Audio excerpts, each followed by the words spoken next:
Donc moi, ce soir, pour la dernière émission de l'année d'Héliocast, je voulais partager avec vous une petite sélection d'artistes que je suis depuis un petit moment, et puis d'autres plus récemment, qui m'inspirent aussi beaucoup au quotidien. Ces 4 femmes, désolée, je me suis rendu compte que je suivais exclusivement des femmes. Alors ne t'excuse pas. C'est pas grave. Il n'y a aucun souci. Elles ont évidemment tout un univers très coloré. Et en vrai, je me suis rendu compte aussi que c'était souvent les femmes qui avaient un univers très très coloré, moins chez les artistes masculins. Et la première artiste dont je vais vous parler, c'est celle que je suis depuis le plus longtemps. C'est une des artistes qui m'a vraiment donné envie de faire ce métier. Elle s'appelle Ashley Mary. Elle est designer graphique et web designer de formation. Mais elle fait surtout des installations murales, du design mural. Et de la peinture, mais elle fait aussi des collages, du mix média. Cette année, elle s'est mise aussi au travail de vitraux. C'est trop bien. Elle est incroyable. Elle fait énormément de choses. Elle expérimente énormément de choses. Vraiment, moi, je crois que je dois tous les 3-4 mois l'avoir faire quelque chose de nouveau. Et je crois qu'elle a tout tenté. Elle est toujours à la recherche de nouveaux médiums et de nouvelles techniques. Elle peint d'ailleurs elle-même toutes ses installations murales. Il y a plein de vidéos sur son Instagram où on la voit peindre. Sur des échafaudages et tout. Je crois que la plupart du temps, je pense qu'elle utilise très peu de stickers et que la plupart du temps, c'est vraiment elle qui va peindre sur les murs. Et moi, quand je l'ai découverte, ça devait être en 2017-2018, je savais pas que ça pouvait être un métier, je savais pas que ça pouvait exister. Puis je pense qu'en France, il y en avait pas beaucoup qui faisaient des installations murales comme ça. Et donc moi, ça m'a vraiment donné envie de creuser là-dedans. Et c'est pour ça aussi que j'ai eu envie de faire ça. Et puis je trouve ça formidable. Là, je vous montre un exemple d'installation murale qu'elle a fait dans un hôpital pour enfants cette année. Et en fait, c'est juste fantastique dans des lieux comme ça qui peuvent être tellement tristes, de mettre de la couleur. En fait, je pense que ça doit tout changer pour un enfant qui est là-bas. Je trouve ça absolument génial, quoi. Enfin, dans les hôpitaux, c'est hyper froid et tout. Et je trouve ça même dans des bureaux, des grosses entreprises, les trucs ultra corporate. En fait, je trouve ça génial. C'est dommage qu'il n'y en ait pas plus en France, franchement. Je trouve que ça arrive quand même. On est très en retard quand même. On est en retard de 50 ans sur cette question. Puis même, ça change tout pour les employés, je trouve. Pour le personnel, même dans un hôpital, franchement. Je vais t'engager pour faire Je suis là. Pour faire ma relation presse. Elle s'inspire un peu de tout et de rien. C'est ce qu'elle dit. Qu'elle s'inspire vraiment des petites choses de la vie, de ses souvenirs d'enfance. Et qu'elle, après, elle voit avec son œil d'artiste, elle en fait des formes plus géométriques et plus abstraite. Elle a vraiment cet univers très, très abstrait, même que ce soit dans ses peintures, dans ses collages, elle tourne toujours un peu autour de ça. Et je voulais aussi vous présenter du coup un projet qu'elle a fait cette année pour Lancôme, donc là pour la Fête des Mères en plus. Et ce projet, je le trouve super intéressant parce que c'est une artiste qui, du coup, je le disais, expérimente beaucoup et elle passe toujours par le papier, donc le dessin, le croquis. Ensuite, elle fait ses formes. Là, elle l'a faite notamment la grosse rose, elle l'a faite en papier découpé, alors que c'est pas spécialement son métier. Et je trouve ça trop bien de voir le processus de création et de voir le rendu. Enfin, elle est magnifique cette rose. Ouais. Et surtout, elle l'a chez elle en papier qu'elle l'a fait, quoi. Et moi, ça, c'est quelque chose qui m'inspire beaucoup parce que je trouve qu'on a tendance maintenant à vouloir aller trop vite vers son ordinateur parce que il faut aller vite dans nos métiers surtout. Et en fait, ça fait du bien aussi des fois de repasser par le papier et de refaire des choses manuellement. On le fait de moins en moins et c'est dommage, je trouve. Ça permet de remettre un pied dans le réel, en fait. Ouais, puis et puis d'avoir un rapport concret à la matière aussi. C'est ça. Ouais, voilà, que ça devienne pas trop que digital, quoi, parce que à la base, je pense qu'on est tous, on a tous commencé par le papier, par faire du dessin. Puis même, je trouve que la satisfaction quand tu as fait un truc de tes mains est pas du tout la même que quand tu as fait un truc de manière digitale. Moi, j'essaie toujours dans mes projets de repasser par le papier. J'aime bien, même quand je fais des photomontages, découper des trucs, les coller sur des feuilles vertes, les scanner et après travailler avec ça. Et c'est quelque chose qui se perd, c'est dommage, je trouve. La deuxième artiste dont je voulais parler, je pouvais pas parler de couleur sans parler d'elle, je pense. C'est Marianne Plaisance. Je pense que vous êtes nombreux à la connaître parce qu'elle est très présente. Elle est très présente sur les réseaux. Et j'ai bien choisi la photo avec le fond nuage. On remarquera, c'est pas pour rien. C'est une artiste qui est très haute en couleurs. Elle est graphiste de formation aussi. Ça, je le savais pas, mais ouais, elle est graphiste de base. Mais elle se considère comme bricoleuse professionnelle. Elle a une chaîne YouTube sur laquelle elle poste essentiellement du contenu déco et DIY bricolage, mais aussi du lifestyle, de la mode. Elle fait de l'upcycling avec ses propres vêtements. Elle se limite vraiment à rien du tout. Elle tente tout ce qu'elle peut tenter, tous les horizons différents et tout. Elle y va à fond.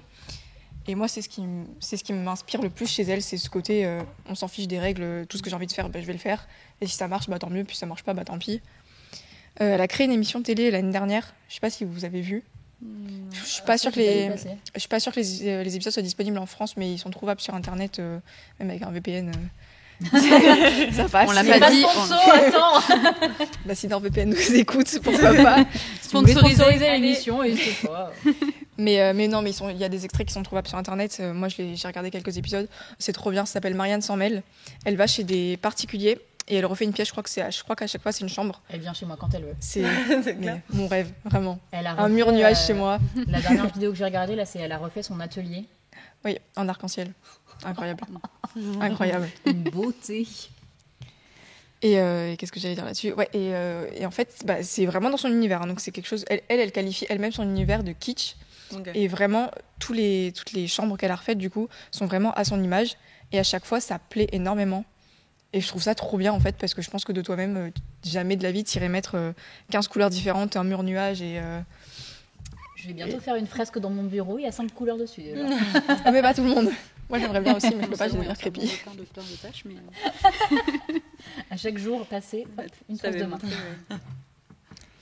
Et oui, et moi je veux ce mur nuage, vraiment, c'est mon objectif avant la fin de l'année, c'est de négocier pour avoir ça. Si vous la suivez pas sur ses réseaux sociaux, je vous conseille d'aller voir notamment son TikTok. Je sais pas si elle met les mêmes vidéos sur Insta, mais l'avantage du TikTok, c'est qu'elle fait des vidéos assez longues, où elle met vraiment, j'ai un exemple là, elle met vraiment tout son processus créatif. Donc là par exemple, c'était sur un photomontage, et vraiment, elle met tout de A à Z. Donc, c'est des vidéos qui doivent durer 2-3 minutes. Hein. Là, j'ai pris qu'un extrait. Mais elle met vraiment tout le processus de la réflexion, de comment elle va se prendre en photo, vraiment tous les backstage, de après comment elle va utiliser son logiciel. Et franchement, je trouve ça trop bien à voir. Ça donne plein d'idées en plus. Elle est vraiment très, très inspirante. Hein, mais ouais, voilà. Donc, elle fait pas mal de ce genre de vidéos-là sur TikTok, que ce soit pour ses DIY, les photomontages.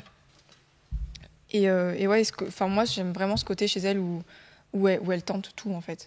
Et c'est important parce qu'on est toujours dans un design assez codifié et voir ce genre d'artiste, encore une fois, je trouve ça très très inspirant. Je vais pas mettre toute la vidéo, mais vous irez voir sur ses réseaux sociaux. Je pense qu'elle doit faire à peu près le même contenu sur Instagram, mais j'ai pas regardé. La troisième artiste, c'est une de mes artistes préférées depuis quelques mois. Je vais pas prononcer son nom de famille, mais on va dire qu'est-ce qui se passe? Non, j'ai lu le nom de famille. Moi, j'ai fait 10 ans d'allemand, donc vraiment, l'espagnol, non. Elle s'appelle Angie, on va dire. Elle est mexicaine. On va la faire plus simple. Elle est mexicaine, elle vit au Canada. Elle fait du packaging, de l'illustration, de la peinture.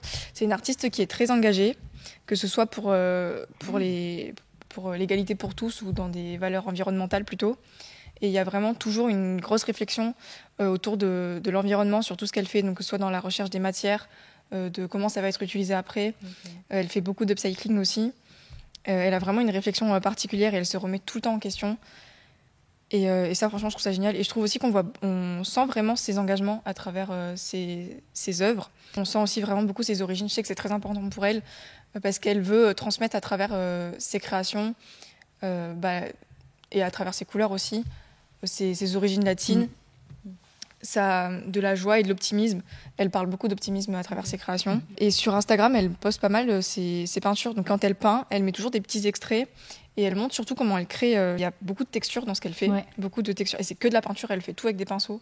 Wow. C'est super satisfaisant à voir. Elle fait pas mal de vidéos, elle enlève des scotch aussi, ça c'est incroyable. Et elle fait aussi beaucoup de petites... ses illustrations, elle les anime souvent. Et moi, j'adore les petites illustrations animées. Vraiment, c'est incroyable. Et ça, elle en fait régulièrement en plus. Donc, vraiment, allez voir son Instagram. Elle dit aussi, et ça, je trouve que c'est important de le dire, elle passe 80% de son temps en extérieur et pas dans son atelier en train de créer. Elle dit qu'elle passe vraiment 80% du temps dans la nature avec son chien à chercher de l'inspiration. Elle s'inspire vraiment de tout, de la nature surtout. Et je pense que c'est important parce que c'est vrai qu'on a tendance à penser qu'il faut faire sa journée de 7 heures sur son ordinateur pour être productif.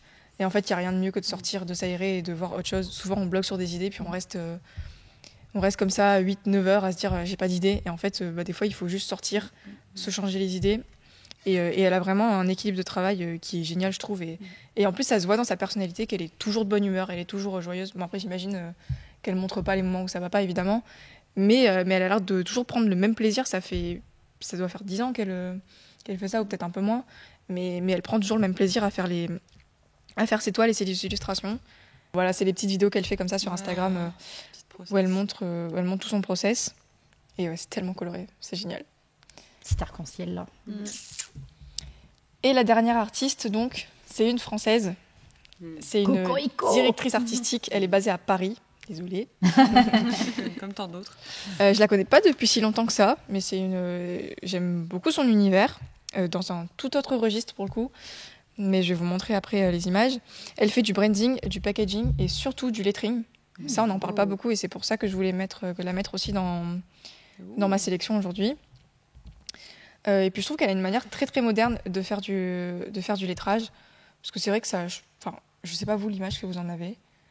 Mais globalement, moi, le lettrage, je vois surtout beaucoup d'arabesques, des choses peut-être un peu passées. On ne voit pas de choses très modernes. Enfin, du moins, on n'en parle pas beaucoup. Et elle qualifie son travail de pop et trippy. Elle dit qu'elle aime beaucoup quand ses créations paraissent thérapeutiques de par les couleurs et les courbes qu'elle utilise. Elle utilise aussi beaucoup alors ça se voit pas bien, mais sur ses illustrations, elle a un côté très brillant, très glossy. Et c'est vrai qu'elle a une manière très très innovante et très avant-gardiste, je trouve, de penser les choses. Là, les 2 fauteuils que vous voyez, c'est une collab qu'elle avait fait pour Foot Locker et Nike à Paris. Sièges comme ça. Et c'était en 2021. Ils sont complètement fous. Ils sont incroyables, ils sont magnifiques. Et c'était vraiment tout un corner comme ça, il n'y avait pas que les fauteuils. Mais elle a créé du coup un lettrage où il y avait écrit QLF. Et c'était en 2021 et je trouve que c'est toujours super actuel. Je sais pas ce que vous en pensez, mais elle a vraiment ce côté très très avant-gardiste. Et un truc que j'ai adoré dans son travail, elle fait de la réalité augmentée. Elle fait du graphisme augmenté. Elle avait fait une petite série d'affiches donc avant ce projet-là, il me semble, où du coup, pour ceux qui savent pas, on peut arriver avec son téléphone, scanner l'affiche, passer le téléphone devant l'affiche, et il y a tout un décor en 3D où l'affiche qui s'anime un peu. Et là, elle l'a fait aussi pour un packaging du coup d'une marque de bijoux. Et je trouve ça génial. C'est vraiment bien. Parce que déjà, c'est super coloré, donc c'est trop bien. Et en plus, ça apporte vraiment quelque chose de design. Je trouve qu'elle pousse vraiment la réflexion à chaque fois sur ce qu'elle fait très loin. De ceux qui a été... Je sais pas si c'était le premier, mais en tout cas en France, c'est le premier que j'ai vu faire, c'est Maison Tangible. Aurélien Janet, du coup. Il fait des fresques avec de la réalité augmentée. C'est des trucs complètement dingues. Il a fait un truc à Chaumont il n'y a pas si longtemps. Je sais pas s'il va regarder cette vidéo parce qu'on échange des fois, mais je suis dingue de son travail. Donc voilà, j'aimerais bien qu'il vienne sur l'émission. La petite bouteille et la mer. Voilà, exactement. Si tu passes par là, n'hésite pas à faire un petit stop. Mais en réalité augmentée, il y a aussi Guillaumite. Donc, Guillaume MIT. Et en fait, il s'occupe du carnaval. Je sais pas s'il le fait encore, mais il s'occupait du carnaval de Bordeaux. Et donc, il faisait toute la DA du carnaval de Bordeaux. C'est lui qui a peint aussi, du coup, toutes les façades du musée Capience, là où je travaillais. Et pour le coup, lui, il a un travail ultra coloré aussi. C'est très, très ludique. C'est très. C'est beaucoup de petits personnages de blocs colorés, etc. Et moi, ça a été un des premiers, pour le coup, que j'ai vu faire de la réalité augmentée. Et il le fait depuis... Mais c'est vieux quand même. Ça fait... non, mais c'est vieux. C'est vieux, mais ça paraît toujours aussi... Oui, c'est pas aussi... J'avais envie de dire avant-gardiste, mais non, mais... quoi faire avec. Dans le domaine artistique, c'est entre guillemets plus simple de l'utiliser parce que ça reste de l'art et que tu peux prolonger ton œuvre. Tu prolonges l'expérience, C'est vrai que dans d'autres usages plus courants, c'est peut-être moins utilisé. Là, c'est en train de... En fait, ça s'est très vite rangé derrière le QR code et c'est tout. Après, je pense que c'est quand même quelque chose qui est très ponctuel, tu vois. Tu vas le faire pour un événement, mais en vrai, je trouve ça super cool d'avoir un packaging comme ça qui puisse s'animer. Mais en vrai de vrai, tu le regardes une fois et voilà, quoi. Je pense que c'est aussi un peu pour ça que ça a dû tomber. Mais alors que pour les affiches, par exemple, tu vois, mettre une deuxième lecture sur une affiche dans la rue, en vrai, je trouve ça trop bien. Mais même sur les fresques. Mais qui reste vraiment en permanence. Après, je sais pas comment ça peut vivre avec les applications. Ouais, en fait, je me demande si y a pas un truc la compatibilité avec les téléphones qui peut-être... je sais pas si aujourd'hui ça posera encore problème, mais peut-être que quand c'est arrivé, ça a posé problème, ça c'est sûr. Mais peut-être que, j'imagine que dans le process, ça doit avoir un coût en plus de développer tout ça. C'est sûr, et qu'en fait, vu que à chaque fois c'est pour de la pub, c'est quelque chose d'éphémère, en fait, les budgets sont pas là. Il y a Alex qui dit avec le nouveau masque Apple, ça peut être cool. Et c'était tout pour ma chronique de ce soir. Mais j'ai encore plein d'autres artistes dans ce genre-là à vous faire découvrir. Donc si la chronique vous a plu et que vous voulez en voir plus, dites-le moi. Et je verrai peut-être pour faire une suite à la chronique sur Instagram dans la semaine dès que j'aurai le temps. Oui. Parce que fallait quand même que je choisisse pas beaucoup d'artistes pour pas que ce soit trop long, mais j'en ai encore plein. Je me permets de rajouter une petite reco de dernière minute.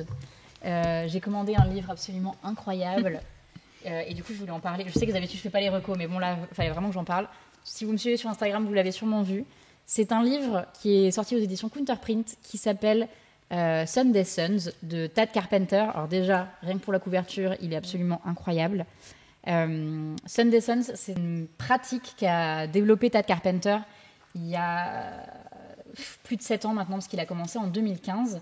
En 2015, il s'est rendu compte qu'il n'avait plus aucune inspiration.